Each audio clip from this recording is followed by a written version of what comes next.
No mundo dos negócios, é fácil se deslumbrar com cifras estratosféricas e remunerações inacreditáveis. Em 2019, Sundar Pichai, CEO da Alphabet Inc., levou para casa uma remuneração de 281 milhões de dólares, mais de R$1 bilhão. Parece um cenário reservado apenas para o CEO, fundadores e magnatas do investimento. No entanto, a diferença fundamental que separa Sundar Pichai de muitos outros é que ele não é um fundador. Ele não é um magnata no mercado financeiro. Ele é um funcionário. Um funcionário que trilhou um caminho extraordinário para se tornar o mais bem pago do mundo.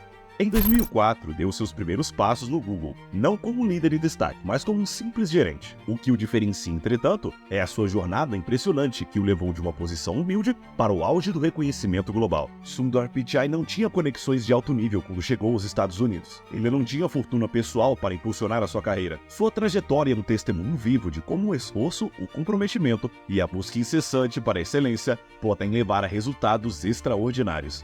Nesse vídeo, vamos entender como um funcionário que começou como gerente se tornou o mais bem pago do mundo, desafiando a lógica convencional e inspirando aqueles que aspiram ao sucesso. Conhecimento Mestre apresenta o funcionário dos bilhões.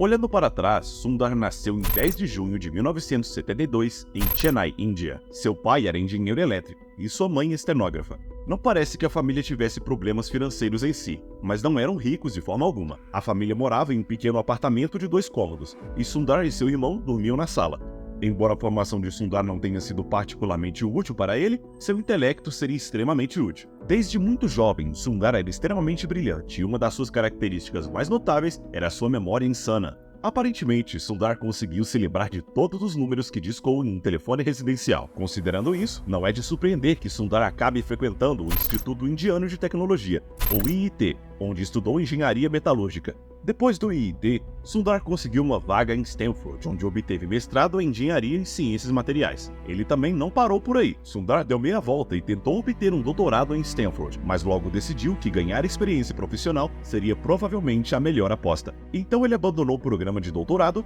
e conseguiu um emprego na Applied Materials como engenheiro gerente de produto final na década de 1990. Ele não permaneceu na Applied Materials por muito tempo, pois rapidamente mudou para McKinsey & Company. Na mesma época, Sundar decidiu que obter um MBA impulsionaria ainda mais a sua carreira. Assim, ele acabaria cursando a Wharton School of Business e conseguiria um MBA. Alguns anos depois, em 2004, Sundar participaria de uma entrevista no Google no Dia da Mentira. Ironicamente, antes de se inscrever no Google, Sundar convenceu um dos seus amigos a não se inscrever. Isso ocorreu durante o auge do crash das empresas.com, onde mais de 90% das empresas de internet faliram. Assim, os avisos de Sundar faziam sentido, mas ele ironicamente acabou se esforçando. Na verdade, a sua entrevista aconteceu no dia que o Google lançou o Gmail, e como era o 1º de abril, como muitos, Sundar achou que o Gmail era apenas uma piada. De qualquer forma, Sundar, claro, conseguiu um emprego e começou a trabalhar como gerente de produto, supervisionando o desenvolvimento da barra de ferramentas de pesquisa do Google. Muitos de nós nem lembramos que o Google costumava ser essa barra de ferramentas, mas na época isso só foi na verdade um grande desenvolvimento. Veja bem, apenas 2 anos depois, em 2006, a Microsoft tornou o Bing o mecanismo de pesquisa padrão do Internet Explorer. No entanto, como muitos usuários do Google tinham a barra de ferramentas de pesquisa do Google instalada, eles conseguiram reduzir significativamente os efeitos da decisão da Microsoft. Então, por acaso, Sundar seguiu trabalhando em um dos desenvolvimentos mais importantes para o Google na época. Além de poder desempenhar um papel-chave na jovem empresa, essa experiência fez Sundar perceber o quão dependente o Google estava da Microsoft. Se a Microsoft tivesse tomado essa decisão alguns anos atrás, o Google talvez não tivesse se tornado tão popular em primeiro lugar. Assim, na tentativa de minimizar os riscos no futuro, Sundar sugeriu criar um navegador. A maioria dos gerentes e executivos acima dele não gostou muito dessa ideia. Claro, ter um navegador popular daria ao Google uma grande vantagem, mas parecia que era simplesmente tarde demais para entrar no jogo dos navegadores. O Internet Explorer tinha sido lançado literalmente há uma década atrás, e o Safari e o Firefox já estavam no mercado há vários anos. Então, grande parte da administração do Google não achava que desenvolver um navegador fosse uma ideia viável. No entanto, 2 caras estavam dispostos a apoiar essa ideia. Esses eram, é claro, os fundadores do Google, Larry Page e Sergey Brin. Larry e Sergey sabiam que o sucesso do Google nunca veio de serem os primeiros em algo. Eles estavam 8 anos atrasados nos motores de busca e, na verdade, estavam 33 anos atrasados na cena de e-mails. Na verdade, quando eles compraram o YouTube, já existiam plataformas do tipo. Inclusive a primeira plataforma de compartilhamento de vídeos, chamado Share Your World, enquanto o YouTube foi lançado até 2005. Portanto, claramente, o Google nunca foi o primeiro a chegar em cena. No entanto, dado o sucesso inicial do Google, ficou claro para Larry e Sergey que ser o primeiro não determinava necessariamente o sucesso de um produto ou serviço. Então Larry e Sergey incentivaram Sundar a tentar criar um novo navegador. Sundar e sua equipe desenvolveram o Google Chrome nos próximos anos com alguns objetivos-chave. O primeiro objetivo era criar uma interface imbatível. O Google já havia construído uma reputação de ser o garoto descolado do bairro. Eles ofereciam mais armazenamento, mais serviços e uma melhor experiência do usuário do que qualquer um de seus concorrentes. Portanto, o Chrome tinha que estar à altura dessas expectativas dos clientes. Felizmente para Sundar, isso não foi muito difícil, já que o Internet Explorer estava bastante desajeitado na época. No entanto, a interface do usuário não era o único foco de Sundar. Ele sabia que para alcançar o sucesso sustentado a longo prazo, o Chrome tinha que ser o favorito dos desenvolvedores. Em vez de tentar adivinhar o que os desenvolvedores de web gostavam, Sundar decidiu deixar que os desenvolvedores mostrassem o que eles gostavam através do Chromium. Chromium é um navegador web de código aberto que foi lançado em setembro de 2008. Isso permitiu que a equipe de Sundar implementasse facilmente contribuições de desenvolvedores de todo o mundo. Como você imaginaria, isso fez que o Google Chrome fosse extremamente estável e rápido. Combine isso com uma interface do usuário muito superior e a mudança para o Chrome era óbvia para a maioria das pessoas. Apesar do lançamento bem-sucedido do Chrome, Sundar nunca se limitou apenas a um projeto, mas na verdade essa é a maior força do Chrome OS. Ao simplesmente focar em tarefas simples de computador e deixar as tarefas mais sérias para o Windows e o Mac, o Chrome OS conseguiu realizar as tarefas simples por um preço imbatível, e isso se mostrou extremamente atraente para um grupo de clientes específico.